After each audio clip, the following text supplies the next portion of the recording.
आपके रक्त का संचार जो है और तीव्र किया। खानदानी आशिक रहा है, विरह वेदना का गीत भी पढ़ के गया था। एक लड़की के पीछे पीछे चलने लग गया। लड़की बार बार मुड़ के देखे, बोला तू मेरा पीछे क्यों कर रहा है? बोला मैं पीछे थोड़ी कर रहा हूँ, मैं तो पीछे चल रहा हूँ। बोले वाह, कल भी तू मैंने पुलिस से पटवाया था पर तू मानता नहीं है।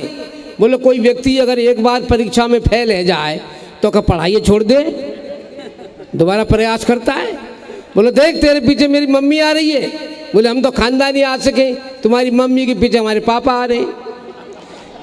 बाबूलाल डीगिया वेयर से राजस्थान से आपके बीच में कुल 26 किलो 600 ग्राम का वजन है। आप देख लेना भले ही उसका। अष्टावक्र का नाम आपने सुना है? अष्टावक्र 8 जगह से मुड़ा हुआ था, ये उसी का मॉडल है। मेरे घर चला गया था एक बार साहब, सच कह रहा हूँ, विश्वास मानिए। जैसे ही मेरे घर गया मेरी पत्नी ने बैठा लिया। बोले भाई साहब बहुत दिन से इंतजार कर रही थी, आइए। ये बैठ गया। बोले भाई साहब आपका कुर्ता बहुत जोरदार है, इसे उतार दो। तो घबराया, बोले भाभी जी बात क्या है? बोले बात कुछ नहीं, आप उतारो। कुर्ता उतरवा लिया, पत्नी ने पजामा भी उतरवा लिया, पत्नी ने फिर बनियान भी उतरवा ली। अब आप कल्पना करो बाबूलाल डीगिया अंडरवियर में खड़ा है। भैया एक जगह लगा दे यार, अंडरवियर में खड़े हो बाबूलाल डीगिया। मेरी पत्नी ने मेरे बच्चे को बुलाया, बोले यहाँ क्या बात है मम्मी? बोले देख च्यवनप्राश खाया कर, नहीं ऐसा हो जागो। आप जोरदार ताली बजा सके। अगला है 26 किलो 600 ग्राम, शादी नहीं है रही, कोई लड़की वाला आता ही नहीं। मेरे पास आया, बोले ब्यास जी क्या करूं, मेरी शादी ना है रही। मैंने कहा निर्मल बाबा के दरबार में चला जा। अगला चला गया, बोले बाबा मेरी शादी ना हो रही। बोले जेब में तस्वीर किसकी है? तस्वीर निकाली गई वो अटल बिहारी वाजपेयी की। बोले यही तो कृपा अटक रही है। अबे यह तस्वीर है हटा और दिग्विजय सिंह की लगा। अगले ने ऐसा ही किया साहब, दिग्विजय सिंह की तस्वीर लगा ली। विश्वास मानो 9-10 दिन बाद लाइन लग गई लड़की वालों। लड़की वाले आए दिख जाएं, आए और दिख जाएं, पर बात नहीं करे को। एक लड़की वाला जैसे आया, इनके पिताजी ने पकड़ लिया।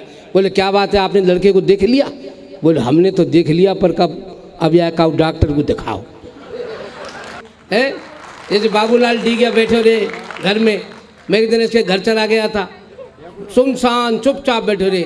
मैं भाभी जी तुम्हारा तालमेल कैसे रहे? तुम हंसमुख हंसती रहती हैं, और ये बाबूलाल डीगिया है हमेशा नीचे को रोमतो रहे। बोले भाई साहब ऐसी बात नहीं है, हमारा तो अच्छा तालमेल है। जब कभी मांगलिक कार्यक्रम होता है, कोई शादी और उसके कार्यक्रम होते हैं, तो मैं चली जाती हूँ, और जहाँ कहीं शोक सभा होती है मैं बाबूलाल डीगिया को भेज देती हूँ। तो यहाँ तो ऐसे कार्यक्रम चल रहे हैं। मैं चाहता हूँ हमारे माननीय मंत्री जी बैठे हैं, आदरणीय हमारे भगत सिंह जी बैठे हैं, राजेश चौधरी जी बैठे हैं। हो सकता है इन्हें जल्दी हो, वैसे जल्दी ज़्यादातर नेताओं को होती है साहब। एक बार हवाई जहाज की यात्रा चल रही थी, आप आनंद लेना, सुन लेना। हवाई जहाज की यात्रा, 5 आदमी उसमें यात्रा कर रहे थे। एक पायलट, एक छोटा सा बच्चा जैसे वेद पस्तौर जैसी उम्र का, वो पायलट के पास ही बैठा था। 3 और थे, एक नेताजी, एक वकील साहब, एक डॉक्टर साहब। इस तरह से कुल मिला के 5 बैठे हुए थे। अचानक हवाई जहाज में गड़बड़ी हुई। पायलट ने घोषणा कर दी, ये हवाई जहाज कहीं भी क्रैश हो सकता है, दुर्घटनाग्रस्त हो सकता है। दुर्भाग्य से हमारे पास केवल 4 पैराशूट हैं और हम 5 हैं। जिसको ज़्यादा जल्दी हो वो जल्दी से कूद जाए, उतर जाए। तो सबसे पहले नेताजी खड़े हैं, बोले सबसे ज़्यादा जल्दी मोए। डॉक्टर साहब बोले क्यों? बोले देश की बड़ी बड़ी योजना मुझे ही बनानी है। और नेताजी ये कह के कूद गए साहब। वकील साहब कूद गए, डॉक्टर साहब कूद गए, अब 2 रह गए। पायलट ने कहा बेटा अब हमारे पास 1 पैराशूट है, अब ऐसा कर तू चला जा, तू उतर जा। तो पायलट ने कहा अंकल नहीं, अपन दोनों ही साथ साथ कूदेंगे। बोला बेटा ऐसा नहीं होता है, पैराशूट में एक ही व्यक्ति एक बार में उतरता है, अगर 2 उतरेंगे तो दोनों की जान को खतरा हो जाएगा। मैंने तो 26 बसंत पार कर लिए, मेरी उम्र तो 26 साल की हो गई, तू भाई 5-6 साल का है, तू उतर जा। तो बच्चे ने जवाब दिया नहीं अंकल हमारे पास 2 पैराशूट हैं। बोला ऐसा कैसे हो सकता है, 3 आदमी हमारे उतर गए, 4 ही तो पैराशूट है हमारे पास। बोले जो सबसे पहले खड़े हुए नेताजी जल्दी जल्दी में, वो मेरा बस्ता लेके कूद गए। क्यों तुम नेताओं पर व्यंग कसा करते हो? क्यों तुम नेताओं पर व्यंग कसा करते हो? कहीं ना मतलब राजनीति के पंडित भी कुछ ऐसे ही हैं, यही खेल खेल रहे हैं, यही जुगाड़ कर रहे हैं। कभी क्यों तुम नेताओं पर व्यंग कसा करते हो, दो कौड़ी के इंसानों में व्यर्थ फंसा करते हो। नेता बहुत दीन होता है, दिल का भी महीन होता है, एक एक पैसे पर मरता, वैसे भूखा क्या ना करता। जगह जगह घूमने वाला, चोरी छुपे झूमने वाला, रंग बदल लेता है पल पल, मरु से बन जाता है दलदल। बहरूपियों के दलदल में क्यों व्यर्थ धसा करते हो कवि, क्यों तुम नेताओं पर व्यंग कसा करते हो। नेतान को खोटना है जनता कसूरवार, दे दे वोट गुंडान को नेता बनवावे। और माल पुआ खावे संग कारण में जावे, गीत वाई के सुनावे झंडा द्वार पे लगावे। बुई गुंडा जीत जात कुर्सी में धस जात, खा दीते सजा के गात नेता कहलावे है। और 5 साल आम आदमी कुई समझ आम, आम की तरह से सरे आम चूस जावे। तो खोट तो हमारा तुम्हारा हो, पैदा तो नेता ने हम ही कर रहे हैं और फिर हमें मूड फोड़ रहे हैं। बड़ा प्यारा लाडला कवि है, घर में घटनाएं घट जाती हैं। एक बार किसी कवि सम्मेलन से आ गया था, रात में 11 बजे घर पहुंचा, पत्नी दरवाजे पे खड़ी, बोले मैं आज एक फिल्म देखना चाह रही हूँ। बोले कौन सी फिल्म है? बोले जी शोले फिल्म आ रही है। पति पत्नी शोले फिल्म देखने बैठ गए साहब। इनका छोटा सा बच्चा था, वो बीच में बैठ गया। अब फिल्म चलने लग गई। फिल्म बहुत लंबी थी। अब इसने सोचा बच्चे को समझाया, बेटा ये फिल्म बहुत लंबी है, बड़ी है, बहुत देर बाद तक जब समाप्त होगी, तू सो जा। बच्चा जिद पड़ गया, नहीं पापा देखूंगा। बोले अच्छा देख। फिर फिल्म चलती रही साहब। फिर बच्चे को समझाया, बेटा तू सो जा। अच्छा बच्चा था, रजाई ओढ़ के लेट गया। अब इनका मन हुआ चाय पिया जाए। चाय पी जाए तो उन्होंने अपनी पत्नी से कहा, डार्लिंग जाओ तुम चाय बना लाओ। पत्नी चाय बनाने चली गई। जैसे ही पत्नी चाय बना रही थी, वो दृश्य आ गया। अगर आपने शोले फिल्म देखी हो तो, मेरी उम्र के बहुत से लोगों ने देखी होगी, मैंने 3-3 4-4 बार देखी। उसमें वो डायलॉग होता है, वो गब्बर होता है, वो धन्नो से कहता है, बसंती से, अरे बसंती जरा 2-4 ठुमका लगा के हमको भी दिखाई दो ना। तभी साहब पत्नी चाय लेके आ गई। उस गब्बर सिंह की आत्मा इसके अंदर आ गई। डायलॉग उसी अंदाज में दोहरा दिया, अरे ओ बसंती जरा 2-4 ठुमका लगा के हमको भी दिखाई दो ना। तभी इन्हें क्या पता कि धर्मेंद्र की आत्मा इसके बच्चे में आ गई। उसने रजाई हटाई और जोर से बोला, बसंती इस कुत्ते के सामने मत नाचना। पदम अलवेला जी बहुत बड़े कवि हैं, बड़े बूढ़े आदमी, 80 साल से ऊपर की उम्र है गई, बीमार पड़ जाएं। एक बार ज़्यादा बीमार पड़ गए साहब, चले गए वैद्यन की बस्ती में। 8-10 घर वैद्य ही वैद्यन के रहते। ये गए दिखावे काजे। अब इन्होंने क्या देखा, शाम का समय था, किसी वैद्य के घर के आगे 2 दिए जल रहे, किसी के आगे 3, किसी के आगे 1। जा वैद्य के पास जे गए, बा घर पे एक को दियो नहीं जल रहा। इन्हें दरवाजा खटखटाया, वैद्य जी बाहर आ गए, इनके हाथ पकड़ के भीतर ले गए, बैठ गए। नबज देख बेगू जैसे ही हाथ पकड़े हो, ये बोले वैद्य जी तुम्हारे मोहल्ला में क्या बात है? बोले कहा, काऊ घर के गाड़ी 3 दिए जल रहे हैं, काऊ में 2, काऊ में 1 है।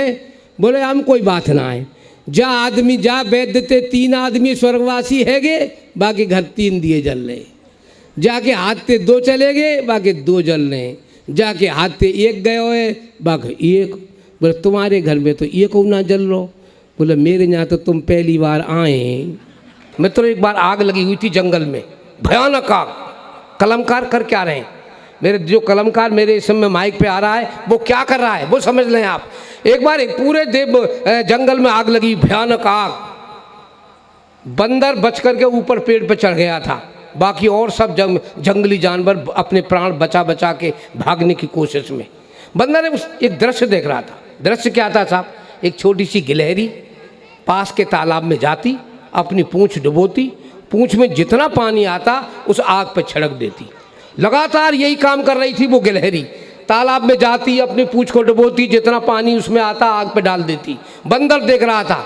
बंदर ने कहा, बेवकूफ़ गिलहरी, मैं पेड़ से देख रहा हूँ, बहुत दूर दूर तक भयानक आग लगी हुई है, ये आग तुझसे बुझने वाली नहीं है, तेरी बूंद भर पानी से आग नहीं बुझेगी, तू अपने प्राण बचा। तो उस गिलहरी ने जो जवाब दिया, मित्रों समझ लेना, उस कलमकार की आवाज़ है। गिलहरी ने कहा, हाँ मैं जानती हूँ कि इस बूंद भर पानी से मेरे जंगल की आग नहीं बुझने वाली, पर जब कभी भी इस जंगल की आग का इतिहास लिखा जाएगा तो मेरा नाम आग बुझाने वालों में होगा, तमाशा देखने वालों में नहीं होगा। ये बाबूलाल डीगे एक बार मेरे यहाँ कवि सम्मेलन में आ गया साहब जी, और गांव में कवि सम्मेलन होना था, सही माने में सही बात कर रहा हूँ। तो एक हलवाई को घूर घूर के देख रहा था। मैंने कहा भाई क्या देख रहे हो बाबूलाल? बोले ये देख रहा हूँ ये क्या बना रहा है। मैंने की जलेबी बना रहा है। बोले तो मेरा मन कर रहा है जलेबी खा लूँ। मैं खा ले तो। बोले यार दिक्कत ये है कि मेरे पास पैसा ना है। मैं भैया पैसा तो मेरे पास भी नहीं है, पर तू मेरे यहाँ आया है तो मेरा दायित्व तो बनता है कि कुछ ना कुछ खिलाया जाए। चल मैं देख लूँगा, तुम जो है जाओ और जलेबी खाओ। अगला चला गया हलवाई के पास और हलवाई से पूछा क्या बना रहा है। हलवाई ने कहा दिखाई नहीं दे रहा, जलेबी बना रहा हूँ। बोला कितनी साल से?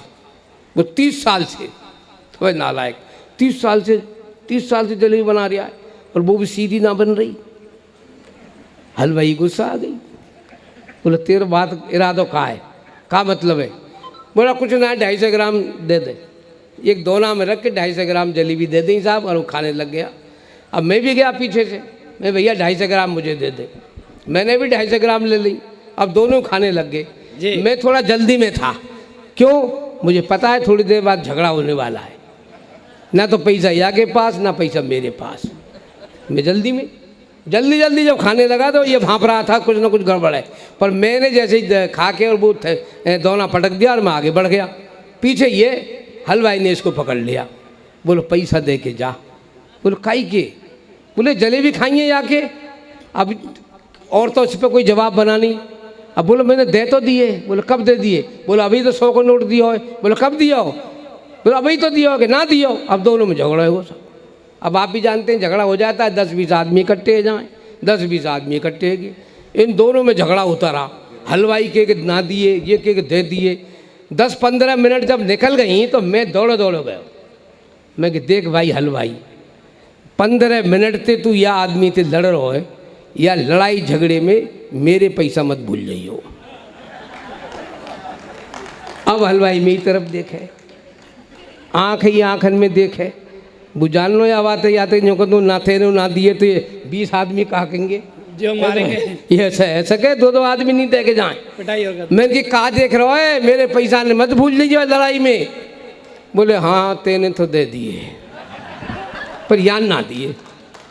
अब मैं ना दे दिया, अब तो ले ले। फिर झगड़ा शुरू। ये तो कह दे दिए वह ना दिए साहब। हलवाई ये गुस्सा आ गई साहब। वो भीतर गए, एक लोटा लायो। बोला देख या में गंगा जल है, तू हथेली पे रख और कसम खा कि तेने पैसा दे दिए। तो अगले ने साहब लोटा हथेली पे रख लिया। बोले इसमें जो कुछ भी है मैं उसकी कसम खा के कहता हूँ कि जैसे पैसा सोमदत्त व्यास ने दिए वैसे ही मैंने दे दिए। अब हलवाई का आखिर बेचारा, हलवाई है गुस्सा आ गई साहब, उठा के और नीचे दे मारो। 2-3 भुसंडी इतने बित्ते मारी, 2 घूसा मारे और अपनी दुकान पे जा बैठो। अगले ने कुर्ता फटका रहे हो और जाके हलवाई के सामने फिर ठाड़ रहे हो। हलवाई ने हाथ जोड़ो, भाई दादा अब तो तू जा, जो कुछ है गई तो है गई। बोले ना। तो फिर का इरादा हो? बोले यही भाव आधी किलो और दे दे। लीजिए साहब, ये जो कह रहे हैं बिल्कुल सत्य है। ये एक बने भाई साहब बाबूलाल डीगिया इनकी और भगत जी की अच्छी मुलाकात थी साहब। तो इन्होंने अपनी धर्मपत्नी से कहा, बोले ऐसा हो जरौलिया गाँव हसनपुर के पास है, हमें देखने जाना है। तो ये तैयार है गए। इनका जो छोटा बच्चा था उसको साथ में लेके आए, बच्चा 2-3 साल को साहब।